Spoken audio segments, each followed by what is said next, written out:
Breaking news po ito at mukhang mayroon pong kasalang magaganap sa pagitan nitong si Edo at si Anghit, ano? At yun naman ay wala naman tayong tutol doon siyempre. Sino ba tayo na para tumutol doon? Pero ang sa akin lang po kasi dahil nga matanda na ako, wala po akong idea kung ano po yung mga uso na ngayon.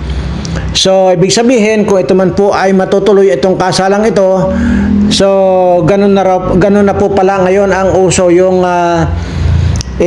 ipagsigawan mo muna sa tulpo na manyak yung mapapangasawa ko. So, ayan lang po ang sa akin. Pero wala po tayong pakialam diyan at kung kagustuhan nila na ituloy ang kasalan, ay di kasalan. At yun nga lang, at siguro, ay ipagdasal na lang po natin yung magiging pagsasama nila na sana ay maging masaya lang sila kahit na nangangamoy ang hit yung buong kabahayan nila. Ano? So yun po, at wala po tayong tutol dyan. Ito po ang katibayan kung bakit nasabi kong mukhang tuloy na yata ang kasalan. Bakit itong si Edo dati hindi niya sinasabi na mayroon pala silang relasyon at 1 year na raw pala silang magjowa. So bakit naman pinayagan niya na kailangan munang boom doon sa buong mundo, kasi buong mundo po nakakapanood sa mga YouTube channel ng mga iba't ibang mga reaktor. So, yun, at ba't hindi lang niya inaayos, yun naman pala ay jowa naman pala niya yun. So, sabi ko nga po, wala po akong idea kasi sabi ko nga po, hindi na po ito yung panahon ko dahil ang panahon ko po ay matagal na yung alam ko. So, ganito na po pala ngayon ang uso. At yung pakakasalan mo, pupunta muna doon sa Rapitol po in action at ipagsisigawan doon na yung mapapangasawa niya ay manyak. Ayan, sana hindi na lang niya sinabi na yan si pamangkin ni Kuya Bal ay manyak. Sana sinabi na itong mapapangasawa ko ay manyak. Dapat ganun lang sana ang sinabi mo. Kaya mas maganda pa sana. Anyway, ang dami pong kwan dito, ang dami talagang Taiwan. Well, anyway, ito po ang katibayan kung bakit nasabi ko na mukhang tuloy yata ang kasalan. Ayan. Ito, pakinggan po natin. Ang sasabi niya po, kasi magkasama sila ni Eds po dun sa barangay kahapon, di ba po? So may tinutukoy po sila dyan. Nagulong sa akin eh. Kaya ano ka ng kasi nasasaktan ako eh. Ibig sabihin na, huwag ka na mag-content siguro. Ibig sabihin ni Kuya Bal, huwag lang muna i-topic, huwag ka na mag-content. Kasi ka, nasasaktan ako. Huwag mo nang insidency yung tungkol dyan sa nangyari na sabi niya na ako daw ay manyak. Okay, so ibig sabihin dito sa bibig mismo ni Kuya Bal, galing mismo sa request ni Kalingap Edo. Doon pa sa title ko, hindi natanong yun eh. Dito sa pananalita parang 100% galing mismo kay Edo yung pakiusap. Although ito masaya siyempre si Kuya Bal marami mahalo-halo yan eh. Kaya ako pag nakikinig kay Kuya Bal, basta tinatanong ko muna, nagjo-joke ba ito? Seryoso ba ito? May hindi masyado? Kasi ganun ako eh. Ganun akong makiramdam kay Kuya Bal. Kaya hindi ako matitisod dyan eh. Minsan, batikusin si Kuya Julian yan. Wala, hindi yan. Kaya tinatanong po ang pananalita niya eh. Pero dito po, base sa pinapakinggan po natin, sinabihan siya ni Kalingap Edo. Okay, tuloy natin. Hindi naman talaga manyak ang dapat term na ginamit niya, silos. Kasi 1 year na kami magjuwa. Tapos nalaman niya, meron na akong kasintahan, niligawan. Tingnan mo na. Seryoso mo si Kuya Bal sa kwento niya eh. Seryoso no? Kasi lalabas kasi kung ang paniniwalaan natin siya sabi ni Kuya Bal, may contradiction doon sa statement ng kabila.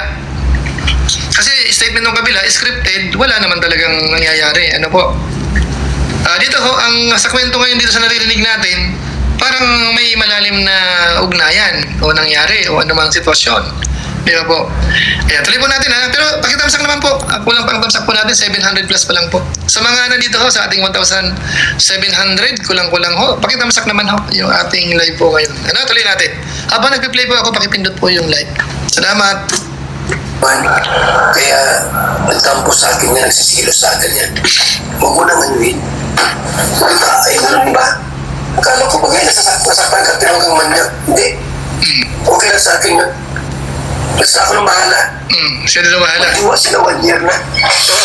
Yan po, yun lang po. Ayan, medyo ano yun, no? Baka pick upin naman ang hindi maganda ng iba, no? Kasi parang sila, 1 year na. Hindi ko alam kung ano magiging reaction naman po nung ilan dyan eh. Ako kasi sabi ko nga po sa inyo, pag si Kuya Bal ang pinapanood ko, hindi ako kaagad 100% i-assume ko na 100% ano siya, totoo yung sinasabi niya.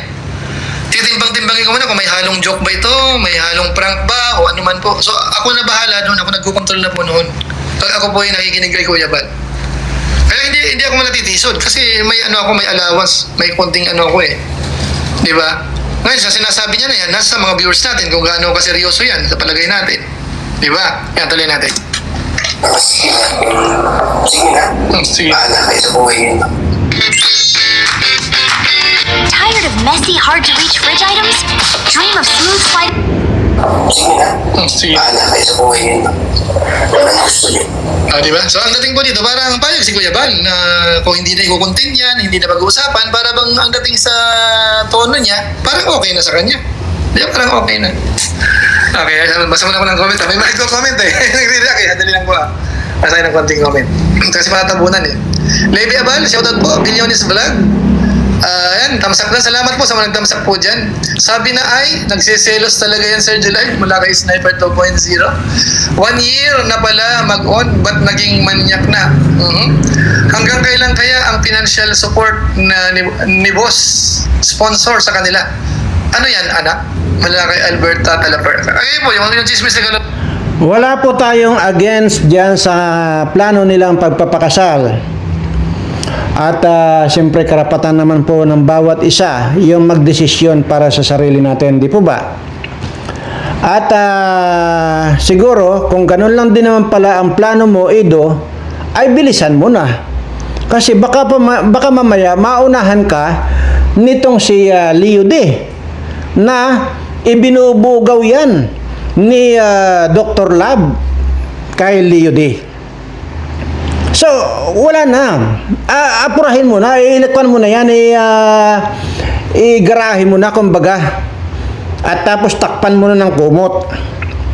Kasi, maniwala ka sa akin, baka maunahan ka ni Leo D.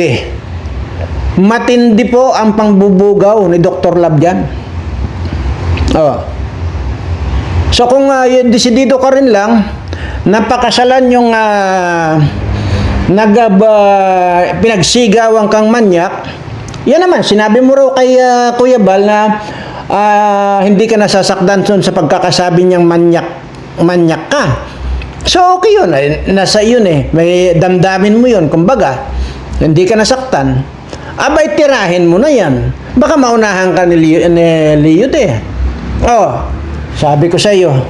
Walang tututol diyan sa kung yan ang plano mo. At pagdarasal pa nga namin, lalo na ako, na sana pagka mag-anak kayo ng marami, kagaya nitong nanay niya at tatay niya, napakaraming anak. Kasi walang ginawa itong tatay niya, kundi dumidi sa nanay niya. So yun, anak ng anak. So ang pagdarasal naman namin, ay ayusin mo ang maging maayos yung inyong magiging pamilya. At sana yung magiging anak ninyo ay hindi magkakaroon ng anghit. Kasi para sa akin, kung nagmamahalan kayo, wala namang problema yung anghit, hindi ba? Ay kahit na buong bahay nyo amoy anghit, ay walang problema yan. Basta ang advice ko lang sa iyo, madaliin mo na. Kung kasalan na yan, kasalan, sige, bira na. At magpasabi lang kayo sa akin kahit paano ay magpapadala ako dyan ng baka. Yun, wala kasing problema sa akin yung mga ganyan eh. Hindi natin pa pwedeng pigilan yan. Mayroon po tayong kasabihan, gaano man daw kaluwang at kalalim ang ilog, pwedeng harangan. Pero ang libog, hindi pwedeng harangan yan. Kaya siguro pinagsigawan ng manyak ka dahil mahina ka. Hindi mo man lang siya, ay nako, Mario Joseph, ikaw naman, Ido, huwag kang lalami-alamya, maniwala ka sa akin, huwag. Masisira ang buhay mo pag lalami-alamya ka. Huwag gano'n, Otoy. At sige, at kahit na alam ko naman na hindi nyo kailangan yung tulong pag nagkasalang kayo, at kung tatanggapin nyo yung offer ko, so magpapadala ako dyan ng baka. Ay kisa naman ang magpapadala dyan ng baka, yung si Lyode. Si Lyode. At yan, balita ko sige, saka na natin i-topic itong si Dr. Wakwak na ayan na, nagkakagulo na sa kanyang team. So hanggang dito lamang po marahil ang aking maiksing pahayag dahil po na ngayon ko lang po nakita itong si Kuya Balngan nagsasabi na kasalan ang kasalan. Hindi ko na po i-plinay ng kwento yung nandoon sa mahaba pa po yan Kaya hindi ako makapag-comment na kung ipi-play pa natin. So, ayan, hanggang dyan lang po. Basta apurahin mo, Ido. Apurahin mo. Apurahin mo. Nako, sabi ko sa iyo, dapat talaga, sige na nga, wag na. Maraming salamat po,